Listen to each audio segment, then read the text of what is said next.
Hello, everybody. This is Sree from BizBuzz, What Matters the Most in Your Business, sponsored by My Work Belt. My Work Belt is a all-in-one software, uh, particularly catering to service-based small businesses. If you have not check it out, myworkbelt.com. And today I have a guest, needs no introduction, Craig Andrews. Craig Andrews is a principal ally at alliesforme.com. They are masters in helping you sell high ticket, high trust items. Check them out, alliesforme.com. Craig, how are you doing today? Sure, I'm doing wonderfully. We're still in kind of what we call fake. Summer has extended itself. We're expecting 70-degree temperatures the week of Christmas. Oh, really? That's interesting. Well, today is warm here as well, but we never know. Tomorrow is going to be cold. But weather is something that we cannot predict. And No. speaking of the weather, and there is another most important component that you cannot predict is the cost of capital when you're doing business. We were talking Yeah. about it in the green room, right? So, as the business owner, you have taken an interest, and you have to observe if you are a business owner, right? What is the cost of capital? Now, many of Yeah. the people they look at the cost of goods and cost of labor and cost of rental equipment and other fixed costs. But there is a hidden elephant in the room is cost of capital, isn't it? Yeah. Yeah. It's now from my business, I don't take out business loans, but a lot of my clients do. Correct. And it impacts my business because a lot of them use debt to finance marketing. Right. Now, when the cost of capital, generally, when I'm talking about cost of capital, it's more or less an interest and whatever the borrowing cost of an any loan, right? So, how do you perceive that is going to impact your business when your clients is going through the consolidation, debt consolidation, and looking at the cost of capital? Well, we get impacted anytime the economy slows down. For some reason, the first thing that people cut is marketing, or it's one of the first things that they One cut. of the first things, yes. And I think that's foolish because, Henry Ford said that those that would stop advertising to save money are like those that would stop their watch to save time. Correct. And Henry Ford, but here's where it impacts me is a lot of businesses will use debt. They'll take out some credit to invest in marketing. And so what that translates to me is one, a lot of people have had bad marketing experiences. Sometimes, it's been hard to, do a one-for-one track, especially in the high ticket stuff. Correct. You know, I was talking to a client yesterday and somebody filled out another lead form on the website.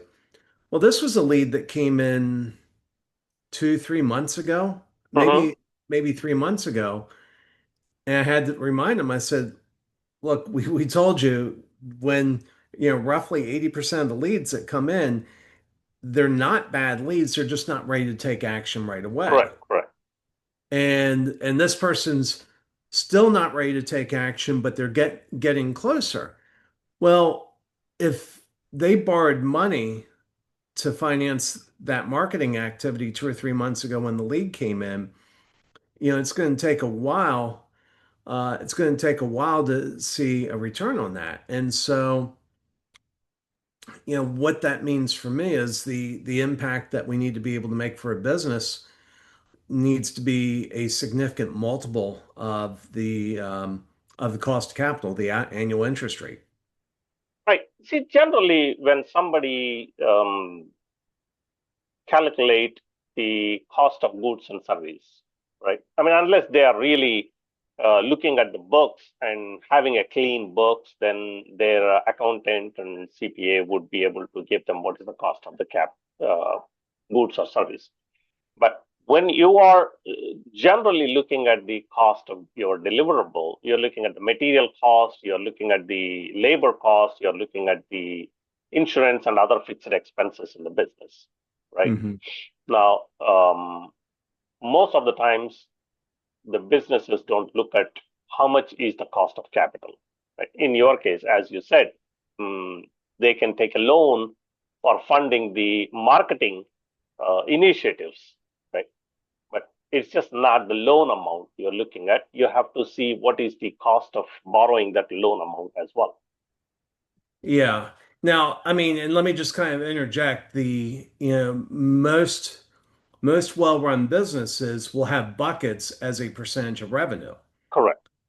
And so there are a number of numbers out there. The Small Business Association says the average marketing spend as a percentage of top line revenue is between 6 and 7%.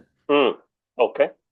If you go to, I'm trying to remember who did the study, if it was McKinsey. It wasn't McKinsey, but it was one of those large firms. Deloitte. It was Deloitte, and Mm-hmm. Deloitte said that this is obviously for larger companies, but they're spending about 13% of top line revenue on marketing. Oh, yes. And so I think one thing that puts in, and it's tough because a lot of businesses fund their growth off of they take out loan to make investments to fund their growth. But I think one of the challenges, I think one thing that we got to get back to is okay, let's look at these different buckets as a percentage of top line revenue and then figure out how we get there. And I think what would happen is for most businesses, they would say, you know what? By the time I get to marketing, I don't have 5 or 6, 6 or 7% of the top line revenue left. You know, Yes. and so that kind of pushes, I think, a couple things. One, you you need to look at you need to look at how can you either increase your prices Mm-hmm. while keeping your other spend flat or reduce spend in other areas. But it's still that's a little bit, that's when everything's going perfectly. But a lot of businesses, especially when things slow down, they end up using a little bit of debt to keep operations going and to fund growth. Right. So, as you are suggesting here, the best practice is to budget the top line revenue and then start setting aside from every dollar that's coming in, going into each buckets. And then that way, when you really needed to allocate the budgeting for marketing or sales efforts, you have enough money left in the buckets that is readily available to do that.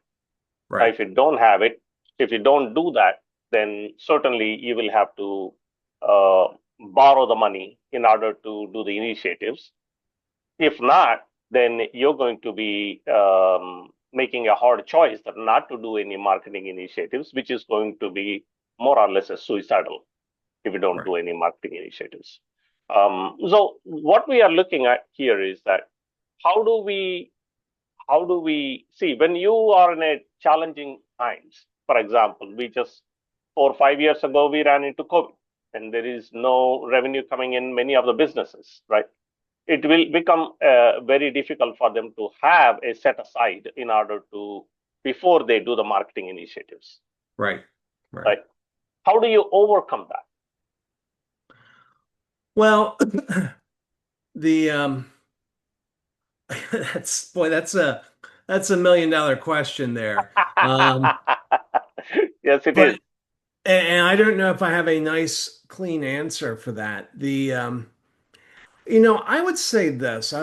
I know I'm guilty of this. We come into business decisions with assumptions. Right. And I was talking to somebody the other day, and I told him, I helped him. He's like an EOS implementer, if you're familiar Mm-hmm. with. and I sent him a referral, and he was met with somebody that I know, and they put together an amazing plan Right. uh, for fantastic growth. And and the guy that he sat down and did it with was like, I just didn't think this was possible. Well, the reason he didn't think it was possible was he came in with some assumptions. Correct. And so I think anytime you're facing a situation like that, and I think COVID was a great example, Yeah. is you have to start challenging your assumptions. And often it's helpful to have an outside voice come in because they're going to look at things differently. I tell people openly, don't copy my marketing. My marketing is horrible. Yeah. My marketing for clients is much better, but it's Well, so hard. that's the case. The plumber's house is always leaking. Right, right. Well, and some of it is I'm too close to my own problem. Yeah. And so I need somebody with an outside perspective to come in and help me and challenge me. But if we go back to COVID, here's an example. There was I was in a networking group and I put out an offer. I said, look, if you feel like you can't figure out how to sell in this environment of COVID, for $25, I'll give you a half hour of my time and we will find some way for you to sell. Yeah. I'm confident I'll do that. And I wasn't doing that to make money. The $25 was just a filter to figure out Right. who's. Right. I had a guy that was a speech coach. He coached people on speeches, and he said, Craig, I had this big deal I was working on, a very successful businessman owner that was going to give the commencement speak as alma mater. And he said, graduations are canceled. And I looked at him. I said, well, Jim, I said, I think your speaker is more valuable today than he was 3 months ago before COVID hit. Hmm. And he was like, Craig, that sounds nuts. There's no commencement. And I said, well, here's bear with me right now. And I said, you have all these graduating seniors. If commencement was going as normal, they wouldn't care about who the commencement speaker is. As Hmm. people are going through college, they're just waiting for everybody to get through their speeches Yeah. so they can get their They can go diploma, have fun. go have fun. I said, that just turned. I said, that just changed because your client is a successful businessman who has probably some wise advice for these people to find jobs in an environment where they're not doing in-person interviews and everything just got mixed up. He's now more valuable to the students than he was before COVID. Before COVID. Also Yes. more valuable to he was like, but they're not meeting. I said, fix that.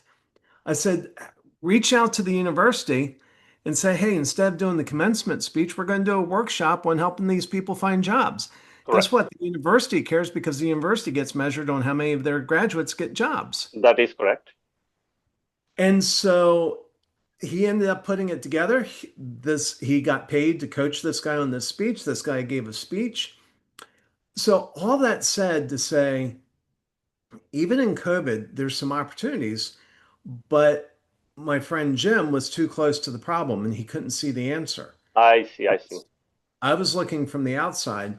And so, in terms of people breaking through, there's endless number of obstacles that keep us from achieving our goals. Absolutely. Absolutely. Sometimes we need an outside voice to help us see the hole in the wall that we need to run through. Now, thank you very much. That is definitely a very impactful statement, right? Thank you very much for sharing with us on this show. And it's always a pleasure to talk to you. And those who are listening, I hope you have taken some tidbits from here on the show today. And I would highly encourage you to subscribe and like our episode here and share it with your friends and families who are in the business or about to start a business to learn more about concepts in making business a successful career path. Greg, thank you very much for joining me today. Greatly appreciate your time. Thank you, Sree.